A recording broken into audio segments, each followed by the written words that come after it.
सभी साथियों को नमस्कार। एक बार फिर से आपका स्वागत है हमारे ऑनलाइन प्लेटफॉर्म पर। आप मस्त होंगे, स्वस्थ होंगे और एकदम घर परिवार में एकदम बिंदास से होंगे।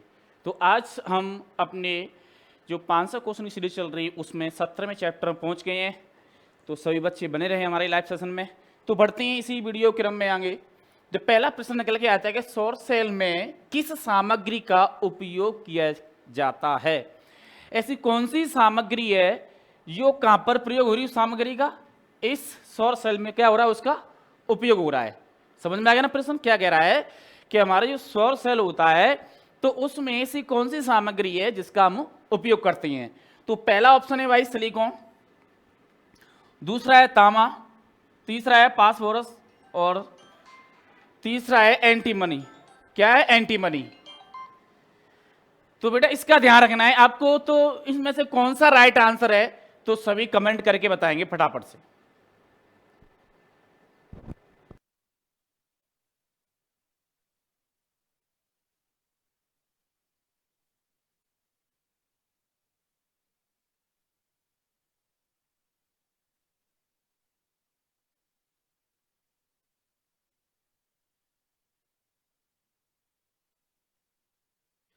तुम्हारा राइट आंसर क्या निकल के आएगा बेटा?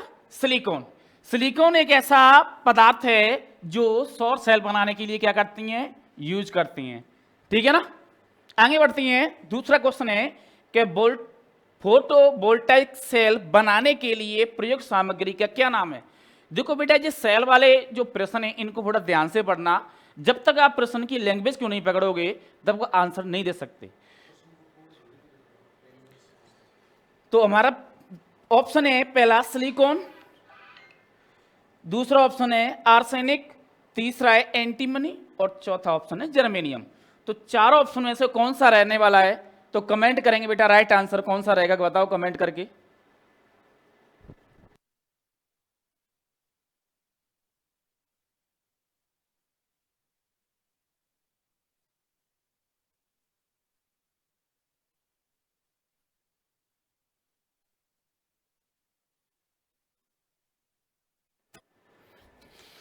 तुम बताएंगे बेटा कौन सा रहने वाला है। देखो, जब फोटोवोल्टाइक सेल हो, सौर सेल हो, उसमें एक ही पदार्थ का यूज होता है। वो कौन सा होता है बेटा? हमारा सिलिकॉन। लॉक लगा दो बेटा, राइट आंसर ए। क्या राइट आंसर है? इसमें भी ए और तुम्हारा दूसरे में भी ए। आगे बढ़ते हैं। प्रश्न है हमारा 3। गैर परंपरागत ऊर्जा स्रोत कौन सा है। ये कह रहा है बेटा कि गैर पारंपरिक ऊर्जा स्रोत कौन सा है। प्रश्न समझ में आ गई ना? जो गैर, अब गैर में कौन कौन से आते हैं वो देख लेते हैं। तो पहला हमारा ऑप्शन है हवा, दूसरा है पानी और तीसरा है भाप और चौथा है डीजल। तो बेटा समझें, गैर पारंपरिक ऊर्जा स्रोत वो होते हैं जिनमें पैसा खर्च नहीं होता है। एक तो ये इसका एग्जाम्पल है। गैर पारंपरिक स्रोत वो होती हैं जिन पे अपन उनका वो ऊर्जा क्या होती है, वो खर्च नहीं होती है, पर हम उन पर पैसा नहीं खर्च करते हैं। जैसे सूर्य, हवाएं। समझ में आ रही ना?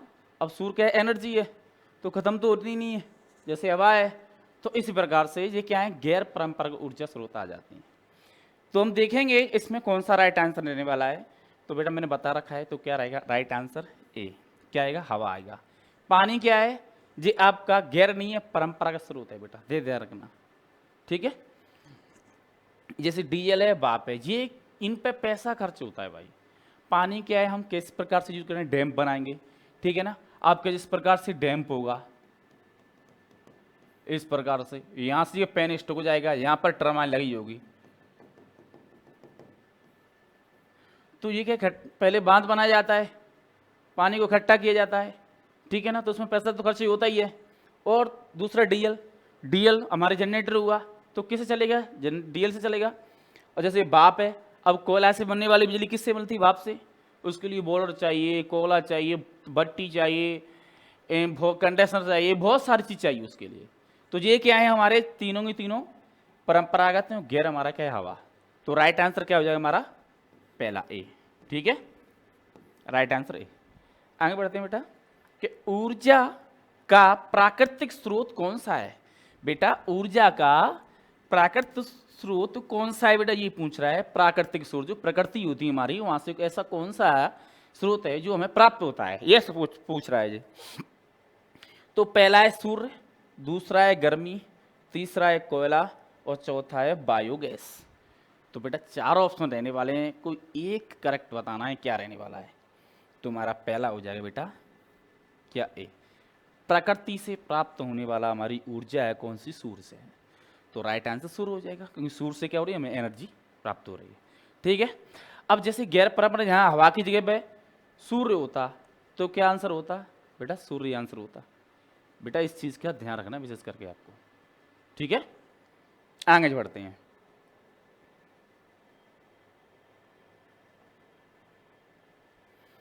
प्रश्न 5, एक गैर परंपरागत ऊर्जा स्रोत कौन सा है। बहुत ही प्यारा प्रश्न है और बताना है आपको कि ये गैर परंपरागत ऊर्जा स्रोत पूछ रहा है, तो भाई कौन सा रहने वाला है। तो पहला ऑप्शन लिग्नाइट, दूसरा है सूर्य की किरणें, तीसरा है संग्रहित पानी और चौथा है चूर्णित कोयला। तो भाई साहब कौन सा होगा, बताओ फटाफट से कमेंट करके। चारों ऑप्शन स्क्रीन में नजर आ रहे हैं बेटा। आप प्रश्न की लैंग्वेज को पढ़ो, लैंग्वेज को थोड़ा समझो। जब तक आप प्रश्न की लैंग्वेज को नहीं समझोगे तो आप जो ऑप्शन दे रखी हैं तो उनकी भी भाषा समझ में नहीं आएगी आपको। तो आप प्रश्न की लैंग्वेज को अच्छी तरह समझोगे तो ऑप्शन की जो भाषा है ना, मैं बता रहा हूँ 99 सॉल्व हो जाएगी अगर प्रश्न समझ गए तो, क्योंकि उससे संबंधित ही आपको आंसर नजर आएगा उसमें। तो क्या रहने वाला है बेटा हमारा पाँचवें में, तो पाँचवें में रहने वाला है सूर्य की किरणें, राइट आंसर बी। ठीक है, गैर पारंपरिक ऊर्जा स्रोत कौन सा, सूर्य की किरणें। किरणें भी होती हैं, कोई सूर्य तक किरणें निकलती हैं। तो प्रश्न किस प्रकार से घूम के यार आप देख लीजिए, 3 प्रश्न बन सकते हैं इससे भाई। ठीक है, तो आगे बढ़ते हैं। प्रश्न हमारा छठवां, गैर परंपरागत बिजली उत्पादन का मुख्य नुकसान क्या है। अब प्रश्न की लैंग्वेज पकड़ी आपने, क्या कह रहा है कि मुख्य नुकसान क्या है। यहां इसका पॉइंट है, इस प्रश्न का जो पॉइंट है यहां है कि इसका मुख्य नुकसान क्या है। अब प्रश्न समझ में आएगा मुख्य नुकसान क्या हो सकता है। अब देखेंगे हम ऑप्शन देखेंगे, कम दक्षता, अस्थिर उत्पादन, केवल कम भार का उपयोग कर सकते हैं और भारी भार संचालित नहीं किया जा सकता। तो बेटा चारों ऑप्शन में से कौन सा रहेगा हमारा राइट आंसर छठवीं में। तुम्हारा राइट आंसर क्या रहेगा छठवीं में देखेंगे तो रहेगा राइट आंसर ए। क्यों कि इसका मुख्य कारण है भाई कि इसकी दक्षता कैसे होती है, कम होती है। अब एक एग्जाम्पल देखेंगे, अपन दक्षता के बारे में सुनेंगे। देखो दक्षता होती है उसकी क्वालिटी, ठीक है। अगर जितनी अच्छी क्वालिटी होगी तो आपको उतनी ही उत्पादन या कोई भी चीज़ है वो अच्छी मिलेगी आपको। अगर उसकी क्वालिटी कम हुई तो उतनी ही आपको क्या दक्षता कम मिलेगी, इसी प्रकार से कह सकते हैं। ठीक है ना। तो प्रश्न हमारा 7वां है, पवन ऊर्जा उत्पादन में कौन सी, क्या कह रहा है, पवन ऊर्जा में उत्पादन में कौन सी, जो पवन ऊर्जा उत्पादन में कौन सी डिवाइस हवा की गति को महसूस करती है। अब क्या कह रहा है कि ये प्रश्न कहां पर आ गया कि कौन सी डिवाइस है जो गति की महसूस करती है और कहां पर, कि पवन ऊर्जा में। जो पवन ऊर्जा उत्पादन होती है हमारी, आपने देखी हुई पवन चक्की जो बड़ी बड़ी लगी होती हैं, तो वो कह रहा है कि डिवाइस हवा की गति को महसूस करती है। कौन सी डिवाइस है बेटा, नाम बताएंगे इसमें, चारों के चारों ऑप्शन देंगे। उत्तेजक इकाई पहला ऑप्शन, ठीक है। दूसरा है टरबाइन कंट्रोलर और तीसरा है चॉपर कंट्रोलर और चौथा है लाइन नियंत्रण इकाई। तो चारों ऑप्शन आपको नजर आ रहे हैं स्क्रीन पे, तो कौन सा रहने वाला राइट आंसर। हमारा राइट आंसर चारों में से कमेंट करेंगे बेटा, तो हमारा चारों में से राइट आंसर क्या हो जाएगा, बी, टरबाइन कंट्रोल। क्योंकि जो टरबाइन लगी होती है वही महसूस करती है बेटा हवा की, वो किस प्रकार से बिजली का उत्पादन हो रहा है। ठीक है, आगे चलते हैं। नेक्स्ट प्रश्न है हमारा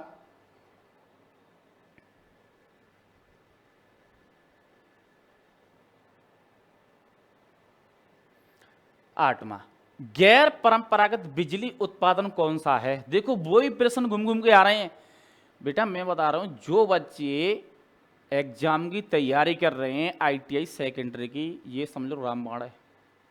यहां से 500 क्वेश्चन की सीरीज एक बार कर ली ना आपने, तो मैं 101% कह रहा हूं कि आपको पास होने से कोई रोक नहीं सकता, गारंटी इस चीज की। तो पहला ये क्या निकलेगा, पहला ऑप्शन है डीजल शक्ति उत्पादन, और दूसरा है परमाणु शक्ति उत्पादन, और तीसरा है पवन चक्की बिजली उत्पादन, और चौथा है कि जल विद्युत शक्ति उत्पादन। अब देख लो इसमें से कौन सा हो सकता है। क्या पूछ रहा है, गैर। तो मैंने पहले ही बता रखा था आपको गैर के बारे में, और अब भी बता रहा हूँ कि गैर क्या है इसके अंदर। तो देखेंगे 8वें क्वेश्चन में क्या रहने वाला है। तो तुम्हें क्या दिख रहा है, डीजल। डीजल तो भाई गैर नहीं है, क्योंकि डीजल खपत होती है, पैसा लगता है, समझ में आ रही ना। और परमाणु, जो भी परमाणु शक्ति है उसमें भी पैसा लगता है, नाभिक अणु होती हैं आपके। और पवन चक्की बिजली, देखो पवन चक्की आ गई ना आंसर। पवन चक्की क्या है, लगा दो हवा से बनती रहेगी बिजली, तो जी क्या गैर परंपरागत ऊर्जा होगी, इसमें कोई खर्चा नहीं आता है ना, ठीक है ना। तो ये क्या होगी, गैर परंपरागत होगी। तो राइट आंसर क्या हो जाएगा, सी हमारा राइट आंसर। आगे बढ़ते हैं बेटा।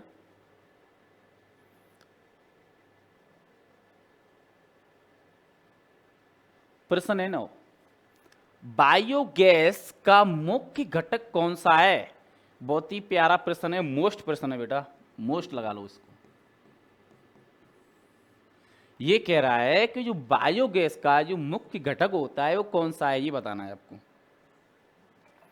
तो ऑक्सीजन, मेथेन, हाइड्रोजन और कार्बन डाइऑक्साइड। समझ में आ गई ना।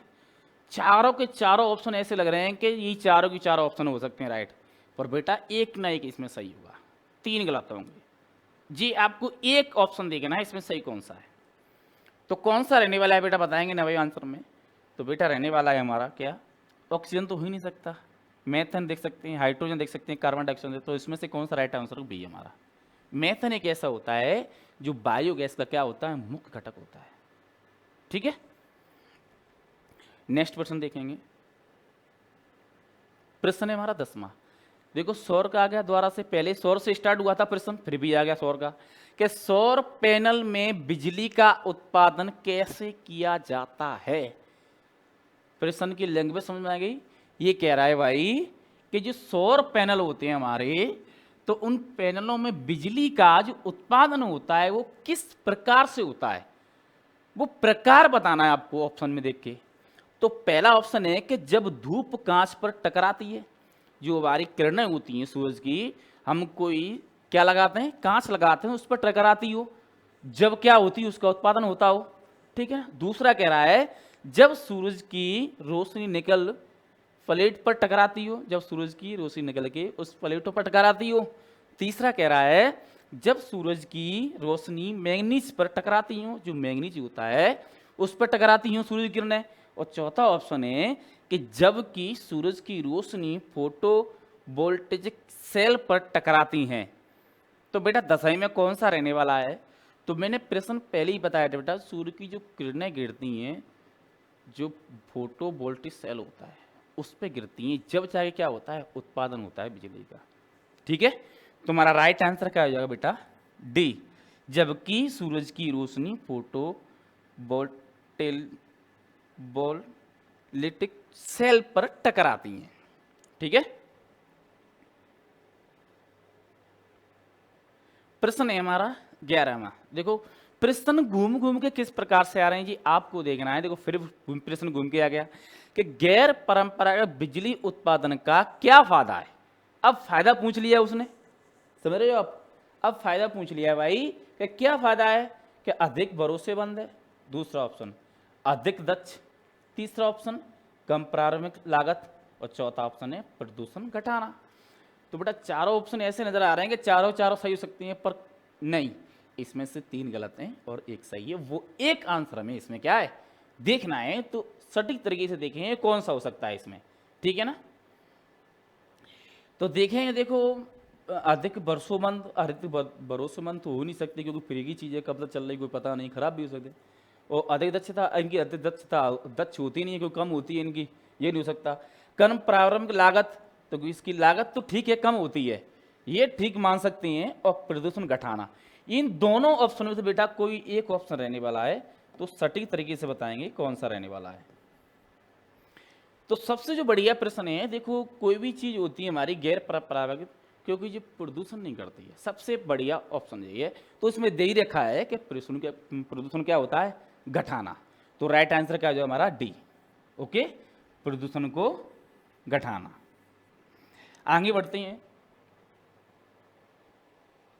प्रश्न है 12वां कि पारंपरिक बिजली उत्पादन में, पारंपरिक बिजली उत्पादन पर गैर पारंपरिक बिजली उत्पादन का नुकसान क्या है। अब प्रश्न की लैंग्वेज कहां पकड़ी है एंड में, जो प्रश्न का जो मुख्य उद्देश्य नुकसान है, ये कह रहा है कि इसका नुकसान क्या है। प्रश्न की लैंग्वेज समझ में आ गई, प्रश्न पकड़ लिया कि कहां पर प्रश्न क्या पूछ रहा है, नुकसान पूछ रहा है। तो ऑप्शन देखेंगे, प्रदूषण बढ़ाए, पहला ऑप्शन। दूसरा है सुरक्षा जोखिम अधिक है। तीसरा ऑप्शन है अधिक रख रखाव की आवश्यकता है। और चौथा ऑप्शन है कि बेस लोड डिमांड के लिए इस्तेमाल नहीं किया जा सकता। तो चार ऑप्शन स्क्रीन पर नजर आ रहे हैं, तो कौन सा रहने वाला है राइट आंसर बेटा, कमेंट करेंगे इसमें। देखो प्रदूषण को बढ़ा नहीं सकते यार, क्या जरूरत पड़ रही है, तुम खुद सोचो। प्रदूषण को हम क्यों बढ़ाएंगे, गवर्नमेंट बढ़ाएगी कि हम बढ़ाएं। हमको क्या कहते हैं, प्रदूषण कम हो जिससे कि हमारे शरीर को हानि ज़्यादा ना हो, ना वातावरण को ना प्रकृति को। क्यों। दूसरा है सुरक्षा जोखिम अधिक है, क्यों हम इसकी सुरक्षा अधिक करेंगे जैसे जोखिम रहे हमें, ये भी गलत है। अधिक रखरखाव की आवश्यकता, क्यों हमें ऐसी रखरखाव की आवश्यकता करेंगे, ये भी गलत है। जब तीनों ये गलत होंगे बेटा, तुम्हारा राइट आंसर कौन सा हो जाएगा, ऑटोमेटिक डी हो जाएगा। ये कह रहा है कि बेस लोड डिमांड के लिए इस्तेमाल नहीं किया जा सकता। ठीक है, इसका जो मुख्य नुकसान है, जो मुख्य नुकसान क्या है कि इसको इस्तेमाल नहीं किया जा सकता। कहां पर, बेस लोड डिमांड के लिए। जो बेस लोड होती हैं उन डिमांडों के लिए इसका इस्तेमाल नहीं किया जा सकता। तो राइट आंसर डी हो गया हमारा। नेक्स्ट प्रश्न है,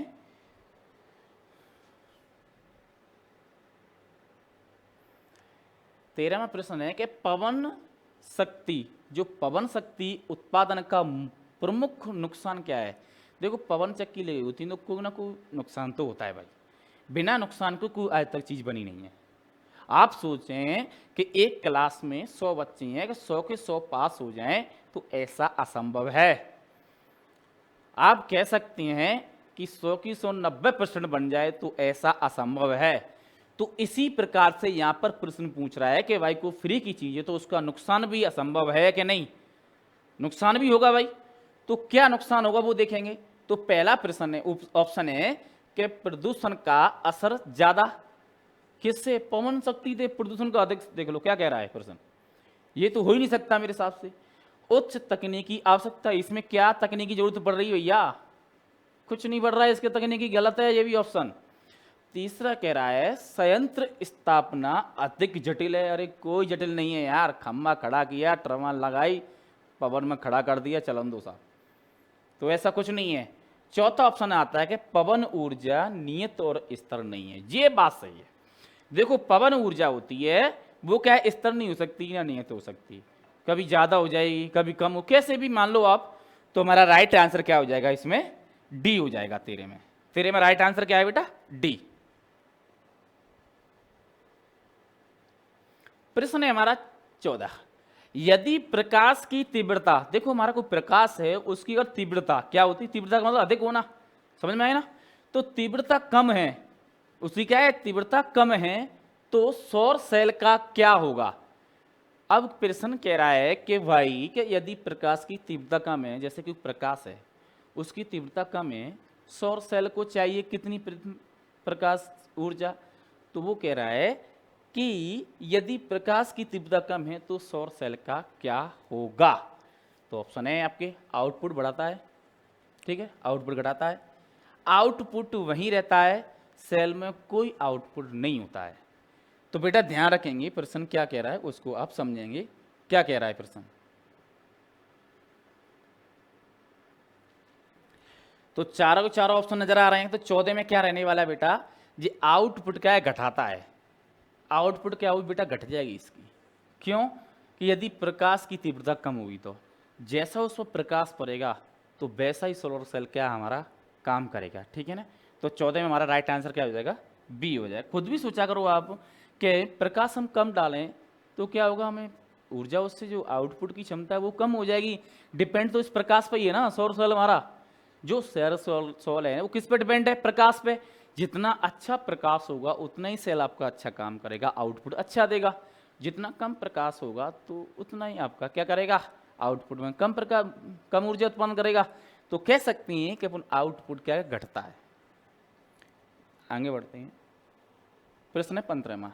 यदि प्रकाश की तीव्रता अधिक है, अब उल्टो सिस्टम हो गया, अब अधिक कर दिया, तो सौर सेल का आउटपुट वोल्टेज क्या होगा। अब देखो तुम, प्रश्न पहले कम फिर अधिक, इसमें प्रकाश की तीव्रता बढ़ा दी, इससे पहले प्रश्न में क्या कर कम कर दी, तो आउटपुट कम हो रहा था। अब इसमें क्या होगा देखेंगे कि सेल में कोई आउटपुट नहीं है, ठीक है, बात मान ली नहीं है। आउटपुट वोल्टेज बढ़ जाती है, ये भी बात मान ली।